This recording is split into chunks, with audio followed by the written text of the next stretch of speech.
I am so happy to see a packed house. I'm so excited you all are here to hear our live. It is unscripted. There's no Bard, no code chat bison generating the responses. We're going to have a discussion today about how AI, what we expect in the future, how it will change every stage of the software development lifecycle. Does that sound good? Who all do we have in the audience? So who all do we have in the audience? Who's a developer or an engineer? Okay, awesome. Do we have any SRE, DevOps folks? ML engineers? There you go. Okay, awesome. We're going to have a broad conversation, so I hope everyone takes something fun away. So let's actually get started. My name is Srivastava. I will be your pilot on today's flight.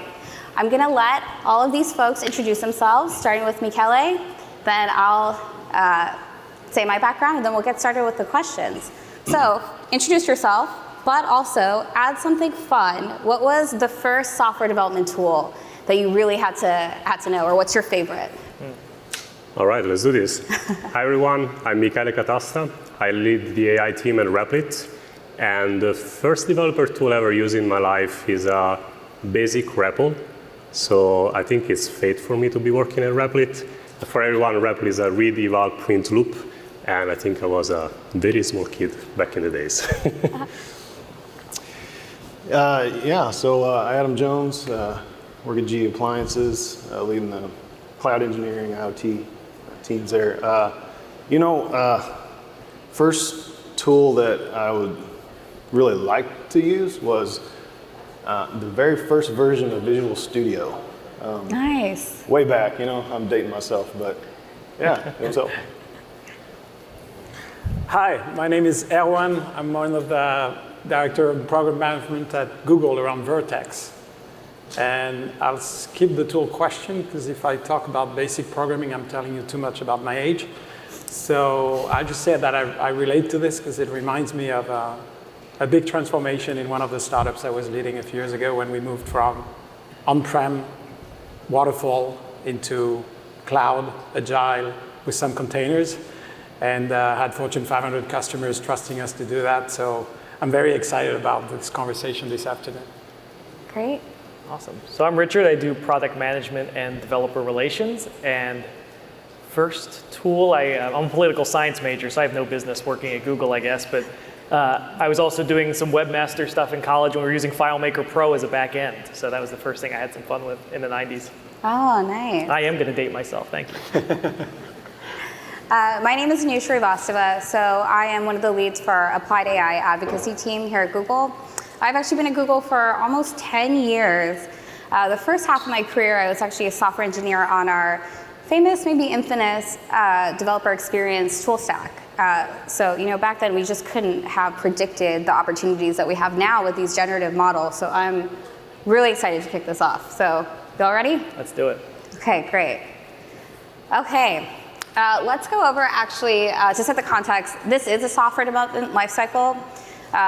We'll reference this again, as we go on, but the stages are requirements gathering, design, coding, testing, deployment, maintenance, and then last but not least, retirement. We're good at that one.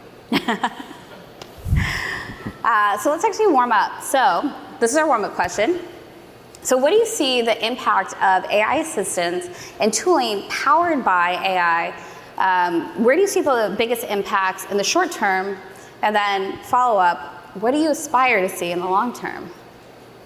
Who wants to go first? Well, I'll take a shot. So for me, on my teams, generative AI specifically has been a real game changer. And we, earlier this year, I sat with the team. I said, hey, you know what? Let's do a hackathon, and let's just dissect the SDLC, and let's figure out what we can do with generative AI, right? We saw real impact, particularly as you shift left on that SDLC, right? You look at business requirements gathering. I'm sure everybody in this room has that problem of gathering business requirements from the business and translating those into the technical requirements to start work, right? It's just this process that can become very impactful and lengthen your development time. So, we started injecting generative AI capabilities into that process right away. I think we're going to see 10, 20, 30% productivity improvements out of that. Not to mention the rest of the cycle, but really, really excited about those kind of capabilities that we're seeing on generative AI. Great. Anybody want to add to any of these? I'd say, in the short term, I think it's going to complement what we do. I think the long term, it changes what we do. Like in the short term, right, we're just doing our existing processes, but with some, sprinkle some AI on it. And that'll be helpful. It helps us do the same coding or testing processes, design. But I think what we're seeing that this is going to maybe even happen faster than we think, that then after that, long term, we probably don't even do some of the same things we're doing now. Like then it's not complementing, it actually can replace certain things, get rid of toil. So for the next 12, 18 months, hopefully it just makes all of our jobs a little better. Hopefully in 18 to 24 months, it makes our job a little different. Awesome. Let's go to our next question. So now we're going to go into the software development lifecycle. So every great project starts with an idea, right? So where can we see AI influencing the ideation stage, brainstorming, gathering requirements, wireframing, all of that? So when we chatted a little bit last week to get to know each other, I heard the story at GE Appliances on requirements. And the product line I deal with, it's about the model and helping you code completion and what. And this is before in the cycle. So I tested the idea in a bunch of conversations since then, and I think it's pretty huge because there's a lot of friction that is experienced there, and maybe you can converge faster on requirements. So I would just encourage everybody to take a look. It sounds really promising, although it's not in the code development phase per se. Okay. Well, what really excited me, at the keynote, you guys announced the extensions, right? Extensions into Jira and Confluence. So my team, we actually wrote that before you guys had released that. So we're pretty excited about it. I was talking to my team, we're like, hey, next week, we're wiring that up. So that's very exciting. Kelly, you got any thoughts on this? Yeah, one thing I like about putting AI in this software, especially in the wireframing and brainstorming cycle, is the fact that it helps you to avoid the writer block, as we are seeing, for writers. The same thing happens with software, right? So you have a companion that you can chat with even before you start to run your first line of code. So the AI can help you to figure out, okay, these are all the options in front of you. Where do you want to go? And then it can also help you to split into different subtasks your project.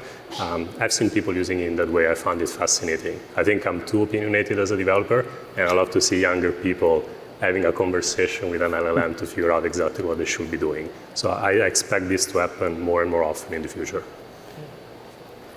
Yeah, I would say in the brainstorming, I was watching one of my colleagues the other day do, you could take a diagram right now. If you use our architecture diagramming tool, if you've seen that, it's free. You can build some really cool diagrams with that. You can save it as an image, send it to Bard and say, hey, can you find any security risks with this? And it'll go ahead and give you some things. I think for brainstorming, figuring out requirements, it's kind of cool to use AI to assess your architecture for you. And you can discard all the recommendations, but it might give you something interesting that you hadn't thought about. Same with wireframing that, I don't know about you, I'm terrible at UIs. And so what I also tried even with Bard is just giving it the description of my JSON payload, saying, hey, can you give me a front end that I could add some data and call that API? And it gave me a full HTML, CSS, Bootstrap UI. So again, if I'm just trying to wireframe quick, I don't want to do all that. Like, that's amazing. So if you're just doing some brainstorming, trying to get some ideas, I love that these things are helping us with that. Yeah, I'm glad that you brought up, having security considerations earlier in the life cycle. There is, a whole host of these. What are our deployment considerations? What are our scaling considerations? What is our documentation? If we can pull some of these questions earlier in the life cycle, I think that could be really revolutionary. Definitely. Sure. Yeah. Okay, next question. Okay, this is a little bit of a long one. So how do you see the role of software developer changing as AI permeates all of these stages of software development? Then follow up, what tasks are now automatable that weren't, and where do you see this going? I see you smiling. Yeah. The reason why I'm smiling is because I believe AI is not going to only change the role of the software developer, it's going to change who software developers are. We've been talking at the beginning about this sort of vertical expansion of skills. So developers will become more productive, more capable. I think what I'm excited about and what we're excited about at Rapid is also the horizontal expansion. The idea that I think today we have maybe 30, 40 million developers in the world. Don't quote me on the exact number. And we can see the we should see the number expanding very quickly to hundreds of millions or 1 billion plus. So we probably have to reconsider what is the software developer persona that we target today, 1 year away, from 5 years from today. That's the part that I find most exciting about this revolution incoming. Yeah, that's good. And for me, you know, one of the things that's changing immediately is skill set capabilities within software developers, right? So, 6 months ago, 9 months ago, you're interviewing somebody, you know, you're writing a job description especially for leaders out there, you're trying to, you know, resource your roles. What were you looking for, right? The traditional set of skills, whatever you were trying to identify, right? Now, AI has been injected into every single one of those job descriptions, particularly generative AI. What are you doing with generative AI? Those are the first questions that we're asking people now. Are you playing with it? How are you playing with it? And how are you using it? I think you're going to see that change across the board as far as, you know, what the skill sets are that are developing. I guess I'd say that there's a reason why we have better technology than ever now. We seem to be working more than our parents. Like, how is that? We should be working less, right? But I think it's because the expectations keep going up. And so our expectations are higher than they were 50 years ago. And so the role's going to change because everyone's expectation of you is about to change. It's going to be expected that you have great test coverage all over because it's not as hard to add tests to your code, and that you can iterate a little faster because we can generate code to kind of experiment faster. So maybe the role won't change a ton, but I think the expectations on all of you will go up, on us as well, and that's exciting, terrifying, and at the same time, but I suspect that's what we're going to feel the most. Yeah. I mean, I definitely don't think any of these roles are going away. They'll just change, right? There's an art to setting up testing infrastructure. So there's an art to, you know, doing your production deployments. That, I'll say it, I'm on camera, I don't think that AI can really replicate, you know, the human spirit yet. So hopefully I'm not wrong, but we'll definitely see. It's in beta, but no. It's close. I'm glad that you brought up hiring. I was trying to think of a way to sort of trick one of you all to doing a whiteboard interview, so. Great, so let's go on to our next question. So we talked about how AI will shift the role of what we think of as software developers right now, software engineers, software developers. Let's actually broaden this discussion now. Let's think about, we touched a little bit on this, you know, how is it going to change, you know, SRE, QAs, tech writers, system integrators, how we think about architecture. And flip side, you know, there's a lot of focus right now on the coding stage of the software development cycle. What are other parts that are not being thought of right now that we think that AI could really impact? Yeah, so a lot of conversations around generating tests. I think that's definitely something where it can help. But above and beyond the list of tasks where it can help, I'm really wondering, how do we integrate this in the workflow of the developer? Because eventually, if you need to go out of your context to get some additional help, you may do it a few times, but are you going to bring this back? So I think it's important to understand where this thing can help, but also how are we bringing this in a way that's very natural for the developer to use, as opposed to playing it 5 times. And I'm sure we start seeing, we can read the first stats on which areas of the cycle are the most impacted, but there is more to be looked at outside of code generation, code completion, to really understand how making the effort of integrating that. So do you have your own IDE and you want an API, or are you going to rely on a third party to bring you that inclusive experience? But if you look at similar revolutions prior, it's all about making this easy for the developer to follow. It's great, but if it's for a few people who have the time or the patience to switch context all the time, it's not going to make the changes we just talked about. Yeah, and I like, you know, seeing the integration of these tools, like what we're seeing you all are announcing, right? Again, back to my hackathon, we built my team built a whole bunch of custom capabilities, leveraging BAR, leveraging text bison, leveraging these models, et cetera, to help us in the SDLC, right? Various stages. DevOps was one of them. Because, like, for example, generate me a bunch of Terraform scripts, right? And one cool thing we did, we went out to BAR and we were like, I just went out there, I was like, hey, I got this idea for an app, this API, I want to do this, I want to do that, right? How do I do this? Can you give me an architecture? It did. Hey, what services do I use in GCP? It told me that, right? It started setting all of this up for me. Okay, how much time do we spend sitting there thinking about that, writing the scripts that we need, et cetera? Can we shorten that cycle, right? And then just become, like we talked about, how are the role of the software developer going to change?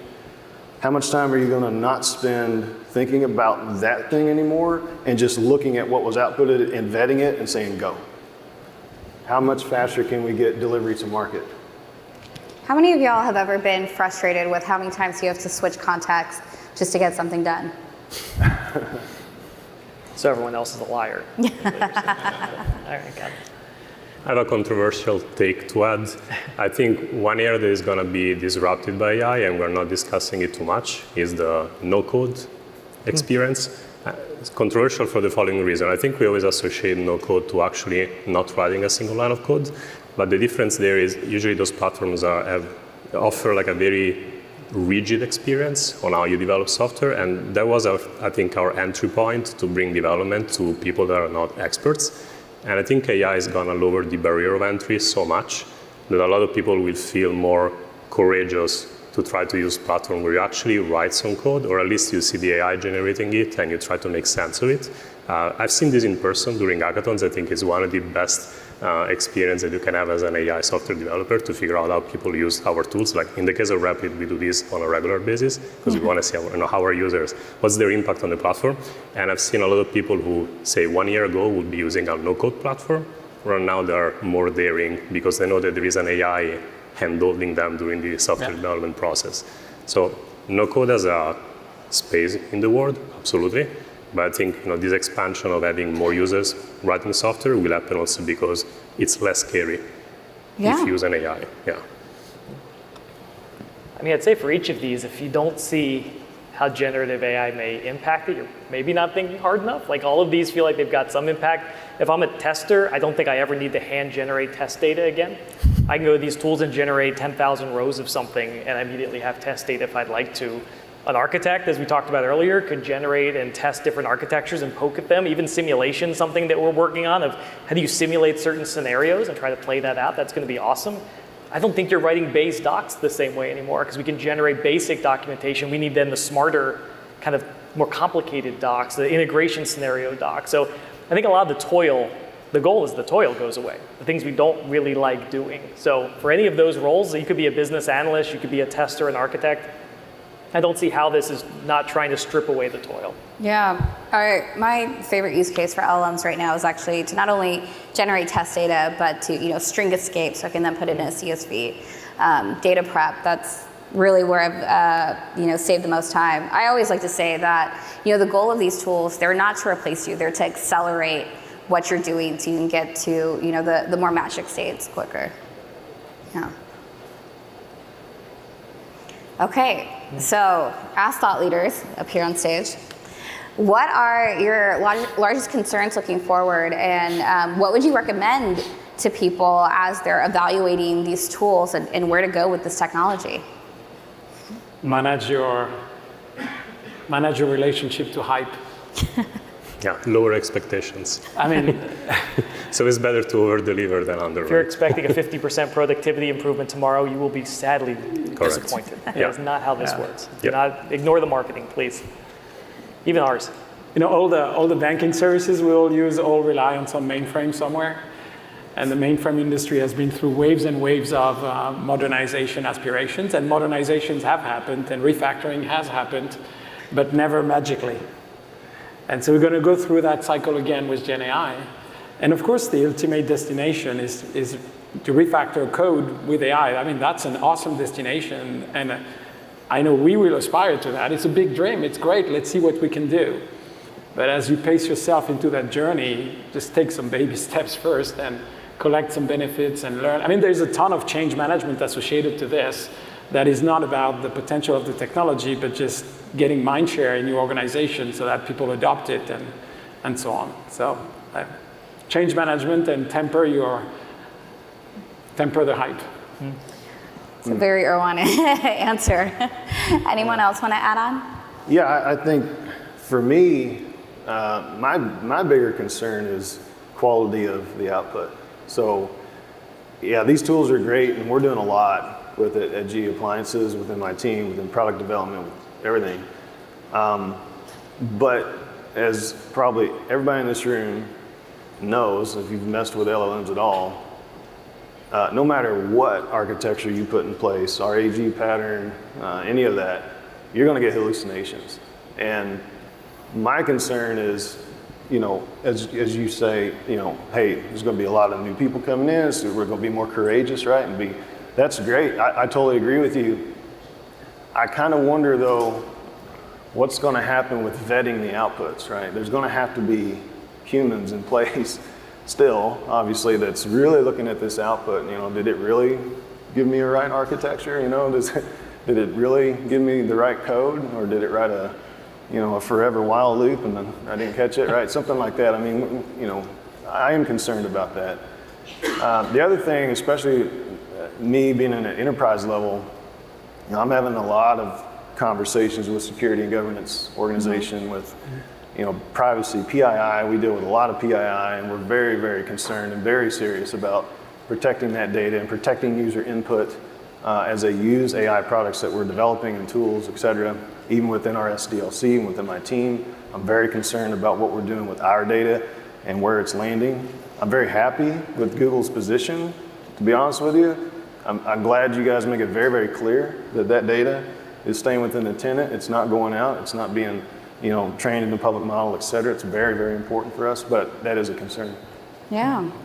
I'll say there's three things that keep me up. Nothing keeps me up, really, but the three things that worry me with this. First, I don't want us to stop hiring interns and junior employees because we think LLMs do the work. Like, I would have never gotten my shot if someone had looked at this years of experience. You need people to give you a chance at this stuff, and I don't want us to look at these models and say, we don't really need college hires anymore. We can just have LLMs do the junior work. No, you want the junior work so those folks become awesome senior tech people. So don't stop bringing new people in. That worries me that we're going to do that. Same with, as kind of touched on, we cannot give up our expertise, because who's going to validate these things? This is not an excuse to get dumber. This is kind of an excuse to be like, oh, the model will do it for me. No, this is an excuse to know more and vet these models and make sure that that's good Python code. That's a valid SQL statement. We can't forget that, right? I'm not interested in working for the model. The model still works for me. So I just want to make sure we don't give that up as well. And then the last one, I think there's a good breakout with the Wayfair folks where they did one of these hackathons as well. And they had really good results. The one score that was bad was initially the people using Gen AI were actually more frustrated than the ones who weren't. And it was because they were just kind of handed the tools in the hackathon, no training, no prep. And so initially it was like, what the heck's going on? It's generating stuff, things are happening. They ended up being more productive, everything else was better. But I worry that we're just gonna shove this onto teams going, I want 30% productivity by Friday, let's go. This is gonna be training, this is gonna be a new way of working, and so we can't just treat this as an on-off switch. This is a different way of working. So I hope that we hire great young people, new people in the market. I hope that we kind of think about how we train everybody, and then focus on expertise, because we need you all to be smart as ever, not less. Yeah. I mean, how many times have you had to, migrate to another tool as part of your workflow, and were you happy about it? Yeah. If I could just add one thing please, here. go ahead. We mentioned the word productivity a lot, right? Yeah. And, I think we need to be very real about that is coming. That's here, that is coming from, leadership, from executive leadership, et cetera, who's looking at this and saying, hey, why wouldn't you be 30% more productive next year, right? Mm-hmm. And I think as leaders, especially in your organizations, it's incumbent upon us to figure that out. It's not a play at hey, let's stop hiring, and all that kind of stuff. I'm not getting at that. But what I am getting at is these tools are here. I'm seeing the productivity capability out of this. And I do think it's important that we work to figure that out. How do you measure that? Yeah. How do you know someone's productive at GE? Yeah. So again, I think all of us in this room have to be really careful about the metrics, right? Metrics can get crazy. People game the system, et cetera. I've been in teams. Hey, how many lines of code did you write? All this kind of stuff. I think we've all dealt with that, and maybe hopefully have moved past that. This is a new era. It really, really is. So, for example, unit test, right? So I don't know the exact number. What is it, 20, 30%, something like that, of time on unit tests? Can we get it to 5? Can we shorten our cycle times in our agile process because of this? I'm really looking at the business requirements side. I know how much time it takes in my team to go from business requirements to pure technical requirements and actually start work. It's 20%. 20% of our entire project lifecycle is that. I can measure that pretty quick. So I'm going to be looking at that and saying, how can we reduce that? And let's just mob that, and let's attack that, and let's figure it out. Yeah. Great. There's actually something you said earlier I actually want to talk a little bit more about. You brought up hallucinations. And I've been walking around the expo floor, seeing a lot of people in industry, incorporate grounding into their products. So, code generation aside, do we have thoughts about, talking about grounding? Is this going to be relevant next year at Next?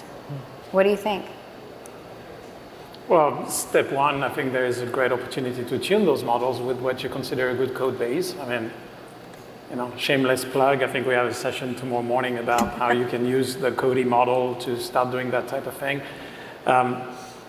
So I think that's step one, just to try to drive quality that you think matches the standards of your organization. Then you have citation, that's super helpful too. But yeah, grounding is making its way in every Gen AI conversation anyway. We had a lot of conversation this week with a lot of customers about grounding whatever those models tell you, could be code or something else, so that you can draw a line between the recommendation and some actual factual reference. So I think it's grounding is a topic for Gen AI as a whole, not only in this space. Yeah. Mikhail, I'd love to hear if you have anything to add. I mean, my favorite solution is execution, which I know is very hard to accomplish, but the truth is, after you generated software, you can, of course, build, you can try to run integration tests, end-to-end testing. Perhaps the vantage point of Replit is you can execute on the spot. And that is, for me, the best way to give back actual feedback to the user if the code is correct or not. I do understand that it doesn't work in some of the use cases we're talking about right now, but it's a good path forward for smaller applications. And yeah, I do believe also larger companies are going to go in that direction as well over time. But execution is expensive, I'm aware. Nice. Okay. I think we'll have enough time for maybe 2 more questions, and we'll wrap it up. Okay. Oh, this is my favorite question. Okay. I actually wrote this question first. So it's really easy to start with new code, right? If you want to generate something scratch with an empty file. But what's harder is maintaining a legacy code base. So do you have any thoughts on innovation in this area? Don't make me sing Legacy Land. That's we humming that today. Yeah, look, it is easier to start from scratch, I guess, there's no technical debt you're dealing with. It's harder to match the business requirements and things, so sometimes it makes sense to keep your legacy around and improve it where it is. We've seen some good demonstrations as well, especially using Duet to switch from something like a C++ app to a Go app and be able to change file by file. So I think that's a huge deal. If we can start taking advantage of upgrading languages, frameworks, it's no fun to move from Java 8 to 17 and make these different changes, let alone go from C to Java. I mean, those are tough moves. So if Gen AI can make that easier, that seems like a giant win, let alone making the database changes like we've talked about, switching from one database to another. So this feels like this is maybe the first time we have some really legit tools and using LLMs to make that switch. Depends and at least to try it quickly. Sorry, back to your execution point. Because we dreamed about those app modernization scenarios for many years, but between the day you decide to try and the day you know it's going to pay off is quite a long time. And here you can shorten that cycle and kind of make up your mind, okay, this sounds like a legit path.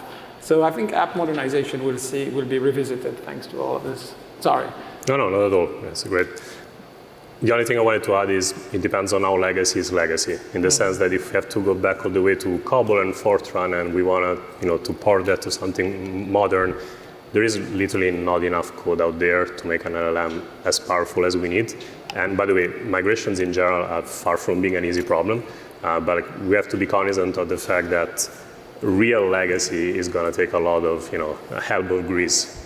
Because LLMs are not that powerful in very old languages. So I'm much more excited about the Duet example from yesterday. C++ to Python or any other modern language is way more attainable than old school finance systems, which are very hard to migrate. And that's the reason why they're still in COBOL today. Yeah, if you want to be frisky too, I've tried it. You can go from Go back to COBOL. Live life. It works. Duet. Maybe we can finally rewrite those Fortran systems. Right.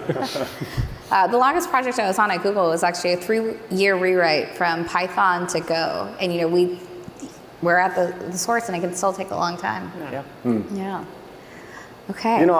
If I could add one thing on the legacy side. So, yeah, legacy code, everybody has it. We got to deal with it. And, the developer keynote, that was very entertaining and awesome. Talking about legacy. I look at it in a couple ways. One, I actually look at it from the perspective of how fast can I ramp up new hires in my team on our legacy code base. How long does that take today for your teams, right? It can take a while, right? Especially if you have a large domain, like the platform I'm dealing with is not small by any means. We're looking at, and we've started integrating generative AI capabilities across our code base to actually help with documentation, to help with onboarding, to help with ramp ups, everything, which just minimizes and shortens that ramp up time, right? So I look at legacy in that way. We're going to deal with legacy. Conversions, I think the Cody, APIs and stuff do a great job with that. Obviously, the demos we saw with Duet, I'm excited about trying that. But I'm really much more excited about how generative AI is helping with onboarding resources. That's such a killer point, because arguably that's what everybody in this room can do right now, is you can open up a file in VS Code, have Duet enabled, and say, what does this file do? Yeah. And get a summary. Yeah. I can take that gnarliest, weirdest query with 12 inner joins and drop it in and go, what does this query do? And you get an answer. That is huge when I'm just trying to learn a code base, because I can't go interview that developer who retired 3 years ago. Right. That's a really good one. Yeah, I love it. I'm excited to see when we can really pull this up to what does this module do? What does this service do? That's the next step. Right, because when you have to do these migrations, it's like doing surgery. If you aren't precise, you can really make some spinal errors. Yeah, you're a psychologist and an archaeologist if you're doing legacy stuff. Yeah. Great.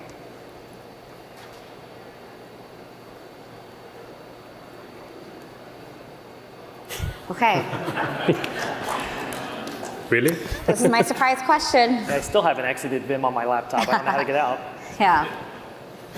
This could take 1 hour. Yeah, I discussion, know, right? Are you sure you want to do it?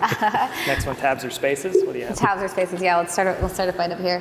Are there any, we have a few minutes still, so are there any other topics, based on our discussion that we had today that we want to discuss? Any final thoughts you want to get out? Yeah. Look, I think maybe a last thought for me would be, we've got to get in there and just play with this stuff. Mm-hmm. We've got to give the space for our teams to do that, and let them be innovative. We have it's amazing. I just unleashed my team and just hey, just go innovate with this, right? I gave them the time, just go do it. And they came up with the most amazing things, right? Particularly around our hackathon and outside of that. I think that we really, if you're not doing that, you got to start doing that, right? And just get in there and get your hands dirty with this stuff and figure out within your SDLC what you need to do, to improve it using generative AI. Maybe we can ask, how many of you in your teams have had time to just explore how this can change your SDLC? A little bit, yeah. Yeah, that's great. Maybe making time for that. Yeah, any leaders in the room, I would say carve out the time for your teams. I'd say the other thing to be careful of is I don't think we want to be here a year from now, whatever it is, April, when we do the next one. And you have to do it on purpose, but if you go and buy best of breed things for every part of the SDLC, you still may be waking up in a year with 12 different models that you are training, securing, tuning, maintaining. I don't think that's what you want to do. So if you're going to do it on purpose. But do think about, like, hey, do you want to take a platform approach? Are there things that do SRE work and dev work? Are there things that can help me with brainstorming and do other things? You might look for where I can do multiple things with 1 or 2 or 3 models, because I just don't think you're going to want to deal with a dozen of them that all have to be tuned separately, maintained separately. We're absolutely heading in that direction in a lot of ways, because there's an amazing ecosystem of products and tools which are awesome, but just be intentional about what you're doing there. Yeah. I didn't think we'd zip through those questions. So what other things are you excited about that's coming soon? Well, I want to hear more of those stories. Yeah. You know, it's all about, we found a part of the process, we proved to ourselves, yeah, that's great, we're going to be better at this. I think this is what matters. Honestly, for me, it has to make sense in real life. The promise is wide, a lot of people agree with it. I just want to see it happening. So I'd rather have, you know, dozens of people saying this part of the like requirement gathering is where we've made the difference. I think that would be better than having a large crowd believing that this may change their life someday. I think we need to get into it and pick the pieces and start thinking, how do I integrate that in the everyday life of the developer? That's what I'm excited about, the actual projects. Yeah, and the multiple pieces, right? Because if we made coding 50% better, the average dev spends 20 to 30% of their day coding. So at best, you've only fixed a third of their day. So you think about, can we improve the other parts, the unnecessary meetings, you know, the testing stuff, the firefighting in prod? Like when that stuff, the whole SDLC gets better, that's when you might actually get that 30% productivity improvement. Impossible from a coding assistant. That's why I'm not in sales. But you're not gonna, that's not gonna happen. You're not gonna buy a coding assistant and immediately be 30% better. You don't code all day. And so how can you look a little wider? And if you do that, absolutely, you're going to be amazing. Even with just context switching, this is a metric that I know our engineering productivity team at Google looks at very closely. How many times do we context switch? How can we reduce that? How can we get devs to have a longer flow state? That's right. What is it, the 3 things we measure? We measure speed for developers internally, quality of their code, and the ease of their tools. That's how Google engineers are measured. So as you think of the metrics around those things, that's this whole cycle. That's not just how fast you're in your IDE. Yeah, if you're interested in this in particular, the Google Engineering Productivity Research Team has published papers on, you know, what we track internally. They're very quantitative. It's a really great read. Well, thank you, everyone. Thank you, Anil. Thank you.